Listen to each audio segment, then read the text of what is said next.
O podcast Agro e Prosa não é nada mais, nada menos do que as entrevistas que eu faço em um programa de rádio. Eu sou o Divino Ronaldo, jornalista, e apresento um programa do agronegócio em uma emissora de rádio. Como eu recebo muitos convidados fantásticos, com muito conhecimento, e a cada dia tem um papo diferente, eu resolvi compartilhar essas entrevistas com vocês aqui nesse podcast. Vamos então ao Agro e Prosa. O meu entrevistado de hoje é Ernesto Coser Neto, médico veterinário e gerente de produtos da Datamars Trutest e diretor de comunicação da APPS, Associação de Profissionais de Pecuária Sustentável. O tema da nossa entrevista será a cerca elétrica como ferramenta de manejo de pastagem. Boa tarde, Ernesto. Boa tarde, meu amigo Divino Ronaldo. Prazer estar aqui no seu programa Morada do Campo. Cara, o prazer é todo meu. Me falaram, olha, você tá com moral, viu? Você tá muito bem recomendado. Me disseram que você é o cara que mais entende de cerca elétrica no Brasil. Veja bem como é que a informação chegou até mim, hein?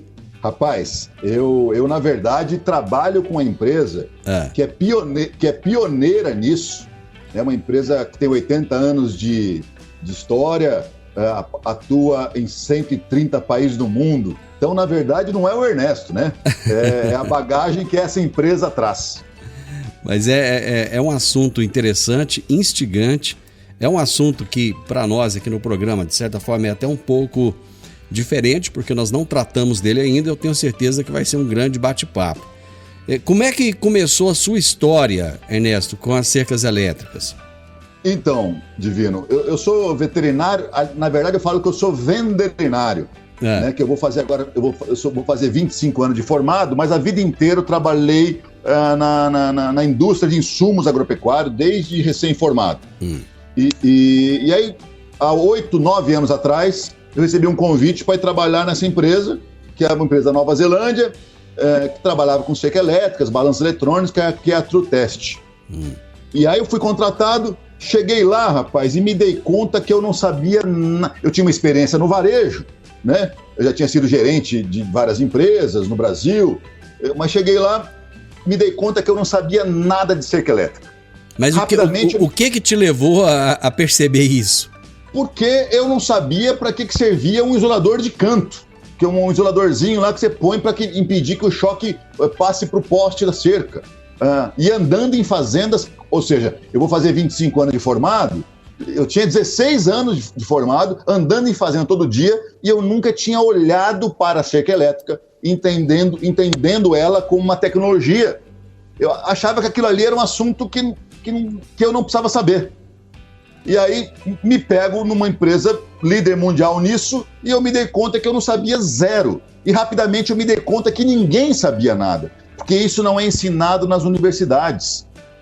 Sabe, veterinário, agronomia, zootecnia, técnico agrícola, essa tecnologia, a cerca elétrica, não é ensinada nas universidades. Por que existe essa lacuna, Ernesto, em termos de ensinar os alunos nas universidades que vão trabalhar diretamente com isso depois? Por que não existem disciplinas específicas para isso? Então, você sabe que eu me faço essa pergunta desde sempre, né? E quando eu me dei conta que eu não sabia nada e que ninguém aprendeu isso, eu rapidamente falei, cara, eu preciso treinar o máximo possível de pessoas. E aí eu procurei me aproximar de universidade, de centro de pesquisa, de Embrapas, formas de eu multiplicar a informação. E uma das primeiras pessoas que me abraçaram foi a Exalc, na figura do professor Moacir Corsi, que é o papa de manejo de pastagem no Brasil. E foi muito bacana que eu falei para ele assim, professor, o senhor há 30 anos fala em adubar, piquetear e rotacionar, mas a adesão acaba sendo baixa, porque se o senhor não ensinar a piquetear com cerca elétrica, a piquetear com cerca convencional tem custo impraticável. E a adesão é baixa, não é? Ele falou, é baixa sim, Ernesto. E concordo com você, daquele dia em diante, eu já dei 15 aulas na Exalc, e na Exalc, cerca elétrica já passou a ser matéria de prova. Mas aí eu fiz essa pergunta para ele, mas professor, por que será que a gente não deu valor antes? E a resposta dele para mim foi o seguinte: Ernesto, abundância. A gente tinha madeira de graça, a gente tem capim, né, forragem, a gente pode perder capim, que ele cresce de novo, tem chuva, tem sol. A abundância nos fez ser relapsos na questão da eficiência de pastejo, e a cerca elétrica é a ferramenta para colher melhor os pastos. E a gente acabou se preocupando pouco com isso. E quando, antes que a gente podia fazer muitas cercas, a madeira era de graça, a mão de obra era barata, a gente não se preocupou muito com isso. E hoje a madeira está cara, a mão de obra está cara, e a gente precisa realmente ir atrás de tecnologias que reduzam custos, né? Uhum. Isso que você está falando é tão interessante, Ernesto, porque geralmente nas crises ou na escassez é que há crescimento. Porque na abundância, geralmente as pessoas tendem a realmente ficarem mais acomodadas, né? E o que o seu professor falou está corretíssimo, viu?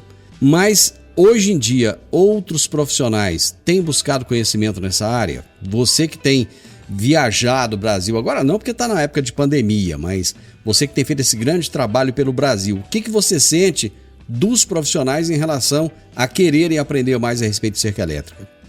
Então, Divino, é uma nova tecnologia, né, cara? Então, quanto mais eu trabalho, quanto mais nós trabalhamos, mais pessoas a gente alcança e cada vez mais eles vão entendendo a necessidade da tecnologia, assim, sabe?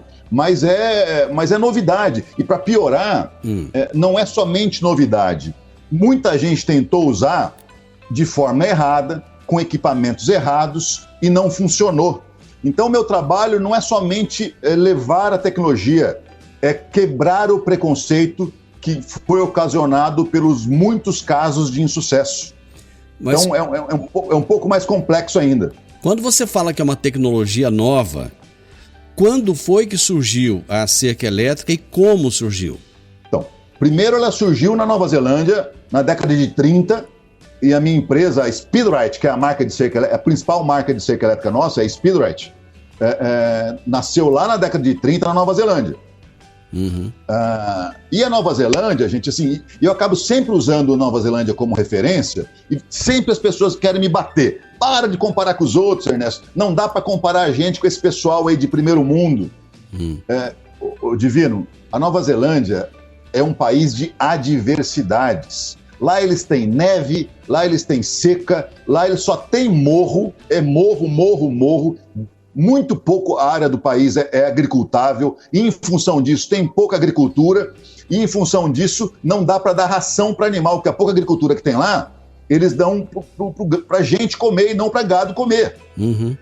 E aí eles foram se virar com o que tem, transformar os morros em pastos, né? Esses pastos começaram a rotacionar e adubar, ou seja, mão de obra cara, terra cara, insumo caro, clima ruim, muito menos luminosidade do que o Brasil, e mesmo assim, usando essas tecnologias e com todas essas adversidades, não sei se você sabe, mas a Nova Zelândia é hoje o maior exportador de leite do mundo. Sim. É hoje o maior exportador de carne ovina do mundo e de carne de cervídeos do mundo, e já é o 5º maior exportador de carne bovina. Divino, a Nova Zelândia tem uma área semelhante a São Paulo. Olha, pode um país desse tamanhinho, frio, ser o maior exportador desse monte de commodities agrícolas, e o Brasil, com esse paraíso que nós temos, ficar para trás? Sabe, é um absurdo.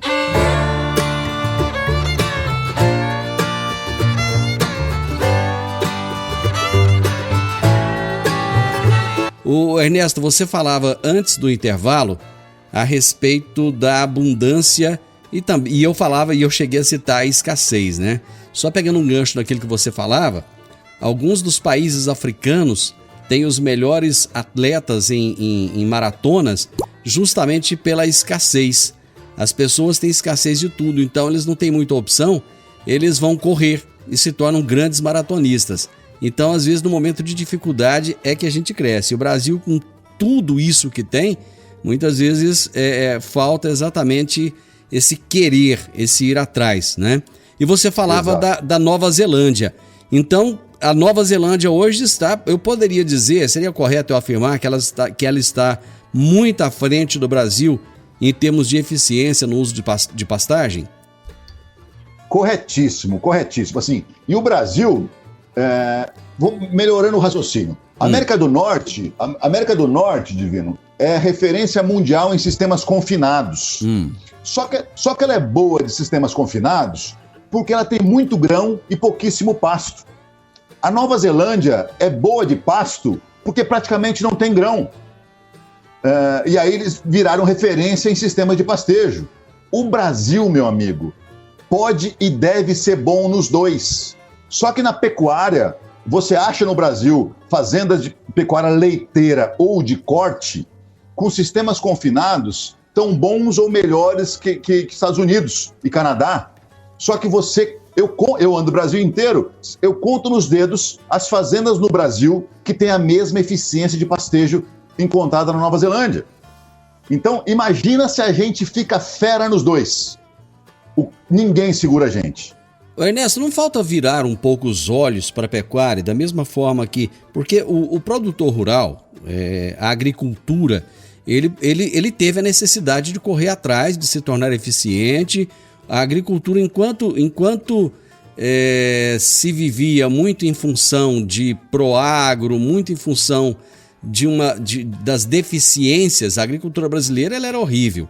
Nos últimos 20 anos, começou o seguinte: ou vocês ficam bons, ou então vocês estão fora. E a agricultura teve que fazer isso.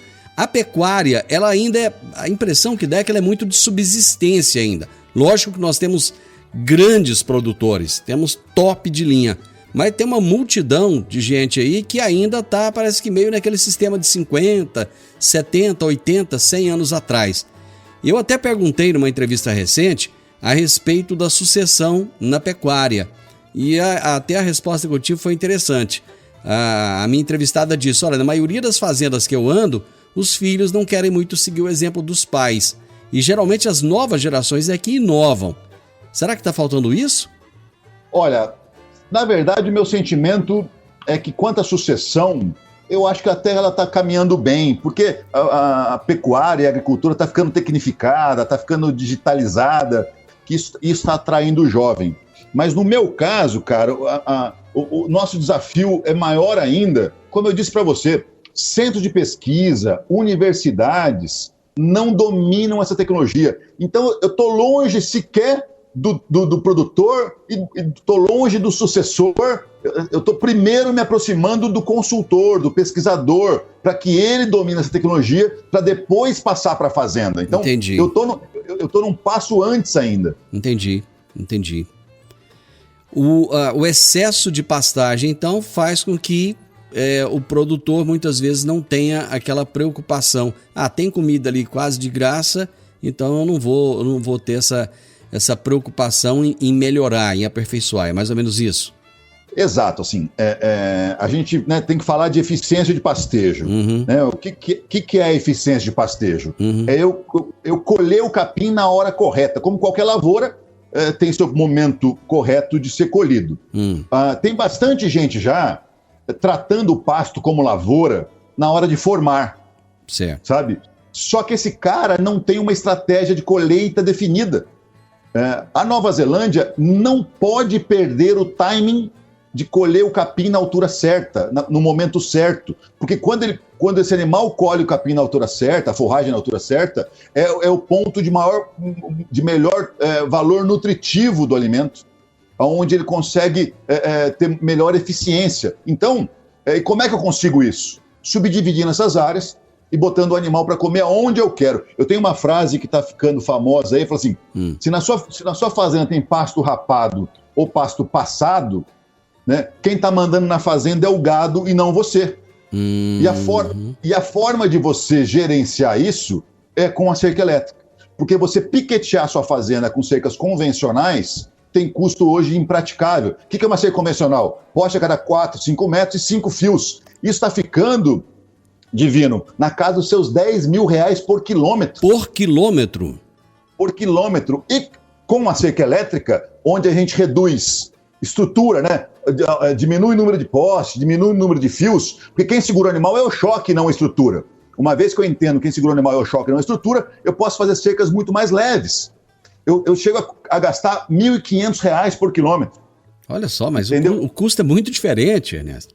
É muito diferente, é realmente muito diferente. Só que as pessoas, quem tentou usar não funcionou, porque instalou errado, com equipamentos errados, e aí acabou indo para outras formas de tentar viabilizar a sua pecuária. E acaba tratando o pasto como fonte de fibra para fechar a dieta na ração. Ele continua indo rápido, continua sendo produtivo, só que a custos maiores, e esse pasto mal colhido tem necessidade de reformas frequentes. Então, e acaba onerando a atividade. Mas com o aumento do custo da terra, porque hoje a terra é muito mais cara do que antes, mesmo nos rincões do Brasil, já começaram a abrir o olho para essa necessidade de se tratar o pasto como o produtor de soja ou produtor de milho trata a lavoura dele? Sim, mas volto a te falar, não tem solução para quem não domina a cerca elétrica. Então, quer ver um dado que é dado científico? O gado não anda mais do que 400 metros longe do bebedouro. Então, se o seu piquete tem um bebedouro e o fundo do piquete está por volta de 400 metros, o que vai acontecer? Na borda do bebedouro ali, o gado para mais ali, o capim rapa, e no fundo do piquete o gado vai pouco lá, o capim passa do ponto, fica taludo, com menos folha e mais talo, com valor nutricional muito mais baixo. E esse cara vai ter que reformar esse pasto frequentemente. Só que o nosso técnico não aprendeu na universidade a oferecer para esse produtor soluções de piqueteamento barato, que é a cerca elétrica. E aí fica sem solução. A solução é continuar dando ração e a solução é reformar pasto.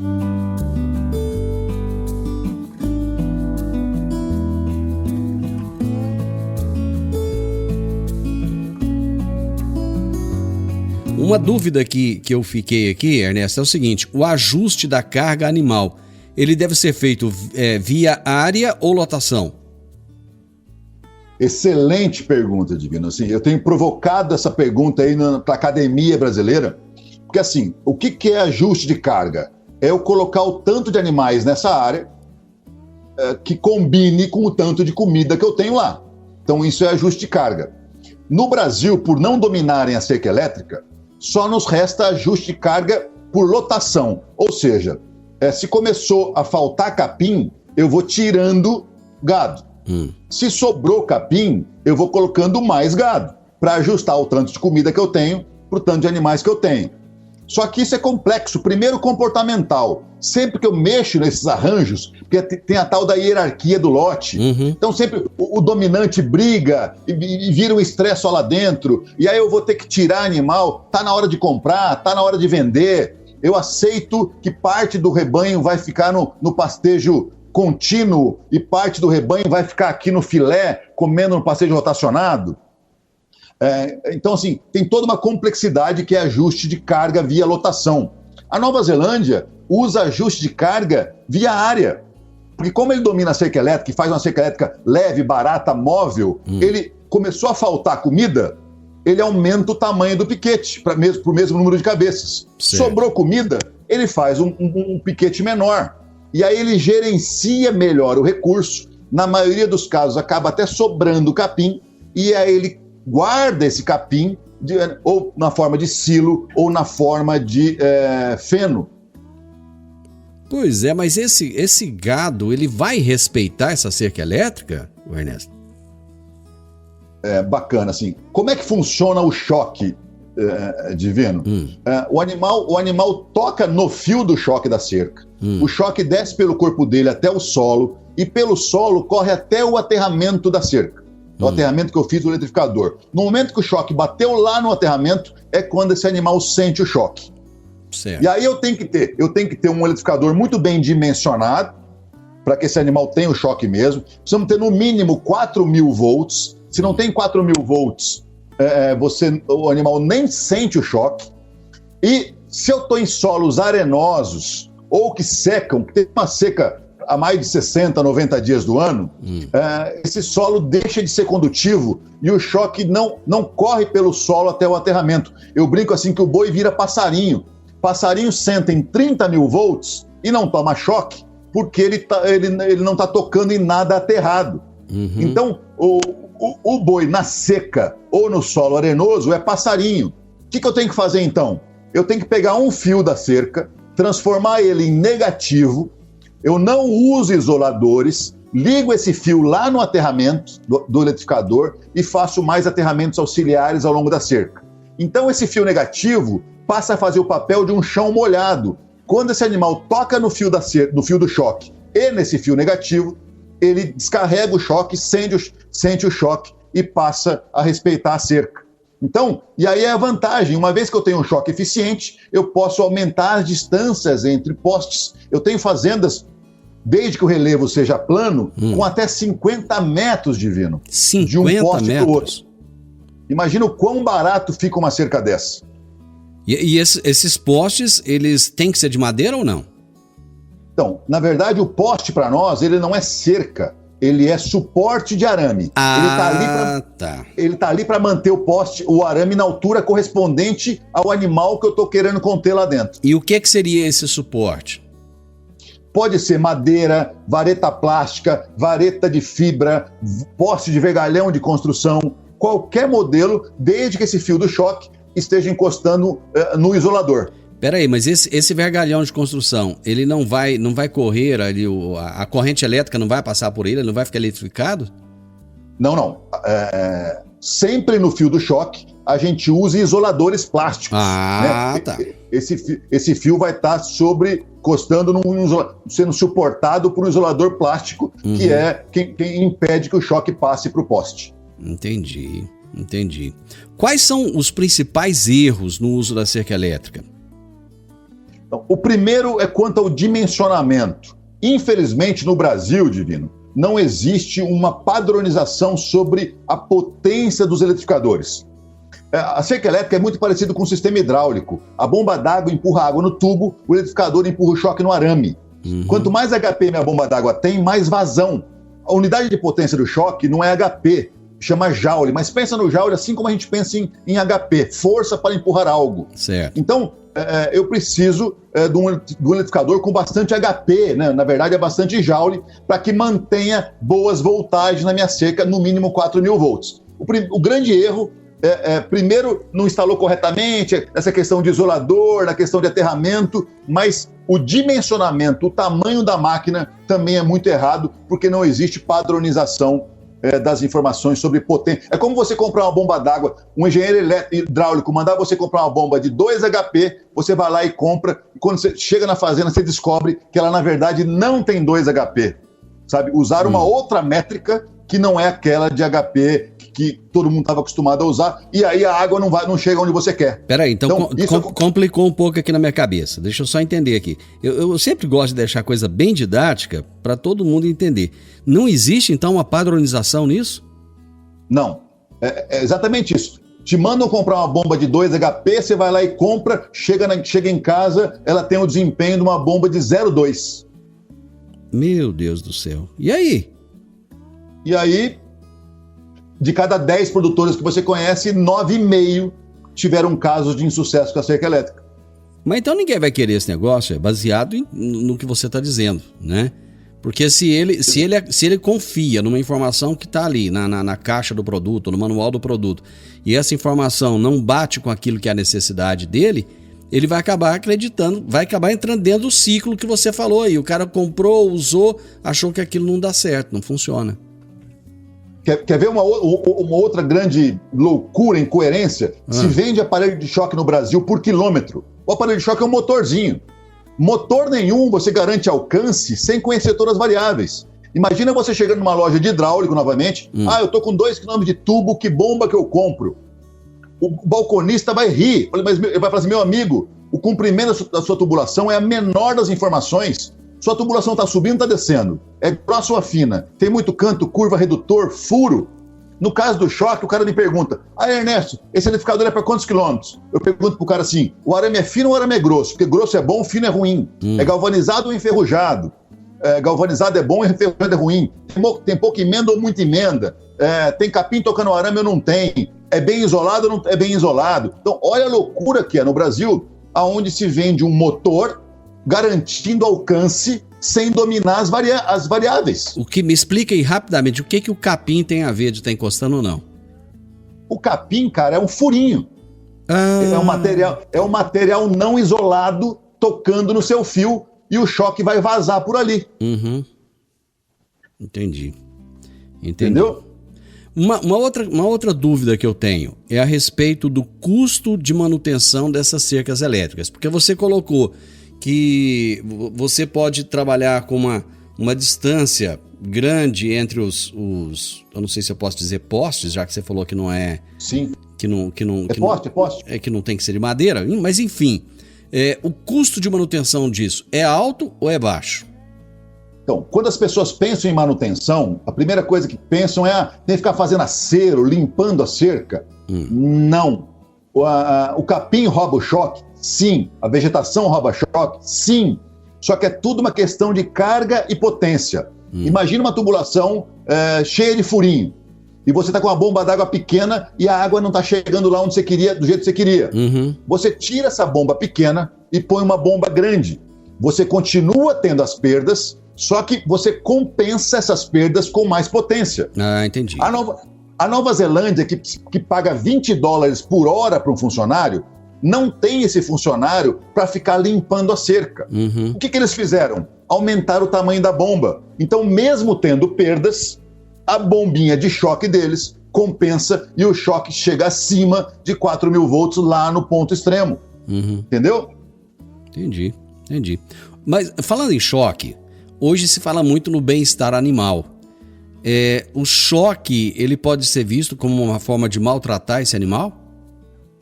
Não, pelo contrário. Se a gente for pensar em maltratar, a gente fala em arame farpado, em arame que uma cerca que esse animal está constantemente forçando, se encravando na cerca, ou passando para a estrada e sendo atropelado, causando morte, inclusive, de pessoas.